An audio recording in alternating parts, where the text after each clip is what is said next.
Listo, entonces voy a proceder con el documento, la función de control en las organizaciones. De estas tres autoras se encuentran ahí mencionadas. Es un documento pues muy interesante, como todos los que han expuesto los compañeros. Traté pues como de sintetizar lo más interesante pues como para exponerlo en este corto tiempo. Entonces procedo. Pues primero que todo, como definir a qué se refiere el término de control. Es el proceso que consiste en supervisar las actividades para garantizar que se realice según lo planeado y corregir cualquier desviación significativa. Controlar implica esencialmente la medición y posterior corrección de las actividades de la organización para que ellas estén alineadas con los planes y los objetivos fijados por la dirección, ¿sí? Entonces es realizar un seguimiento y después con el fin de corregir lo que se está haciendo mal. Eso es el término de control. La función de control es un componente de vital importancia en el desarrollo de las actividades de la administración en las organizaciones, jugando un rol relevante desde el diseño de la estrategia o la planificación de una organización hasta la evaluación de su éxito, ¿cierto?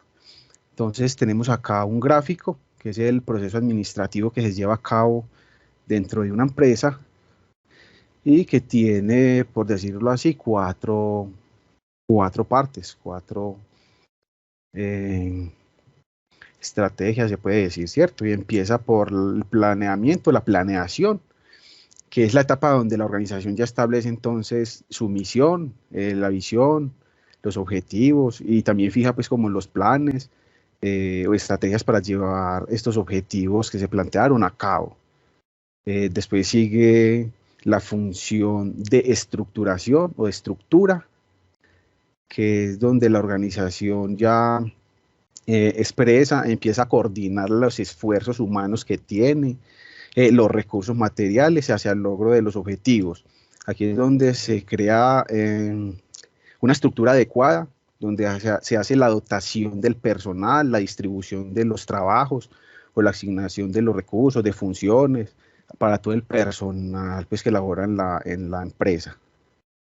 Luego sigue ya la función de dirección, la etapa de dirección, que es donde se encargan de alinear todos esos esfuerzos de la organización para conducir hacia ese logro de esos objetivos, de esos resultados que se quieren obtener. Y por último está la función de control, que ya es donde se verifica y se corrobora si los planes ejecutados si han sido exitosos y si esos objetivos se cumplieron o no se están cumpliendo. Y de esta manera, entonces, identificar qué desvíos se han realizado o se vienen presentando y que interfieren con el cumplimiento de los objetivos, ¿sí? Para tomar unas acciones correctivas y redireccionar hacia el logro de los objetivos y poder cumplir las metas que estamos buscando en la organización. ¿Por qué es necesaria la función de control en las organizaciones? ¿Por qué? Porque localiza a los sectores responsables de la administración desde el momento en que se realiza una evaluación y se establecen esas medidas correctivas para encaminar nuevamente hacia el logro de los resultados. Proporciona información acerca de la ejecución de los planes, sirviendo como retroalimentación del proceso administrativo. Reduce costos y economiza el tiempo al evitar errores. Evalúa la capacidad decisoria del director o administrador. Analiza el proceso de esas decisiones que se fueron tomadas. Actúa eficazmente en situaciones problemáticas. Controla la eficacia de las acciones ejecutadas y realiza nuevos ajustes como evolución a lo controlado. La función de control es integrada por cuatro elementos, ¿sí? Cuatro elementos que son, primero, las características o atributos a controlar. Para que suceda el control debe existir algo que debe ser controlado. Ese algo debe ser alguno de los elementos esenciales del sistema. Por ejemplo, Podría ser de un atributo, un ejemplo, las políticas de la empresa o las metas que se quieren lograr. También podría ser como las áreas o las dependencias, las oficinas, las jefaturas, ¿cierto? Segundo, un sensor, un instrumento que reacciona ante el comportamiento del atributo bajo control, comunicando al centro de control ese comportamiento a través de una red de comunicación, ¿sí? Un ejemplo de ese sensor podría ser una auditoría operativa sobre esas áreas que serían el atributo a controlar, ¿cierto? O también podría ser un control de presupuestos sobre un área de financiera o de contabilidad, ¿cierto? Después sigue el tercero, la red de comunicación, que es el elemento del sistema que une el sensor con el centro de control. Aquí, de un ejemplo de la red de comunicación podrían ser como esos informes que se sacan de esas auditorías o gráficos comparativos de un antes y un después de cómo se encontraban pues como los resultados y qué se ha logrado, ¿cierto? Es como esos informes. Y cuarto, el centro de control, que ya es la persona o instrumento que compara la información que llega a través de la red de comunicación. El ejemplo acá ya serían los jefes o los presidentes, los directores que ya evalúan pues como toda esa información que ha llegado por toda ese sistema de control. También tenemos el ciclo de control, que este se conforma por 6 fases. La fase A, que es establecer las normas del control o estándares de desempeño. Aquí es donde se establecen los estándares o las medidas para hacer el seguimiento al cumplimiento de los objetivos que se fijaron por la organización. La fase B se realiza la que quiere medir el desempeño, es donde se realiza la medición de los resultados que se están logrando. Después se hace una comparativa entre la fase A y la fase B, que es el estándar y desempeño, ¿cierto? Aquí es donde se compara el grado de cumplimiento de los resultados contra el estándar de seguimiento establecido, que tanto se ha logrado de acuerdo a ese sistema que nos propusimos que queríamos lograr.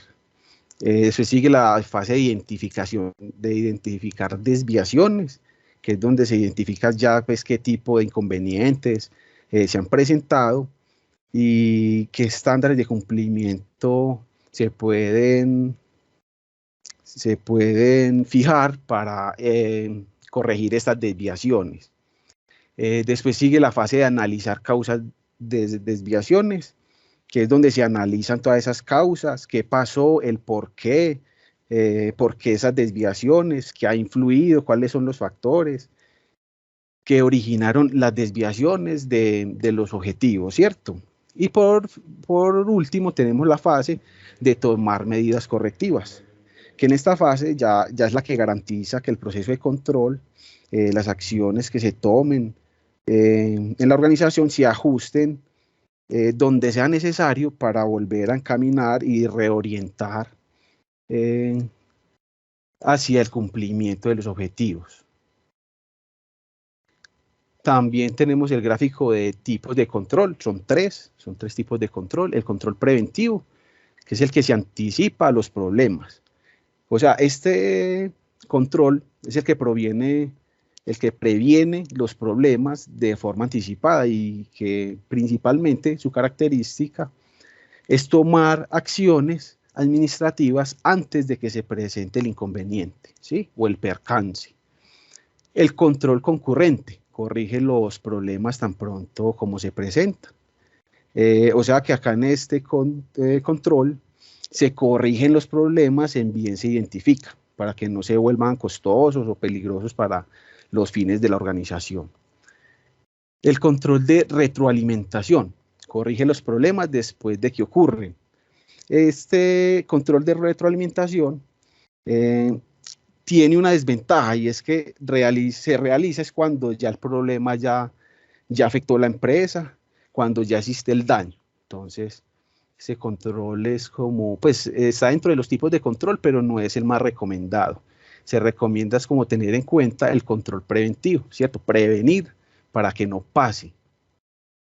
Ya a manera de conclusión, tengo pues esto, la finalidad de la función de control, y es obtener información clara y precisa para conocer si la organización se encuentra encaminada al logro de sus objetivos planeados o si se necesita realizar modificaciones.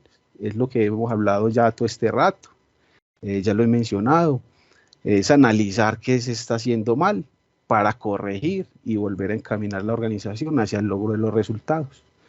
Muchísimas gracias, compañeros. Aquí termina mi exposición.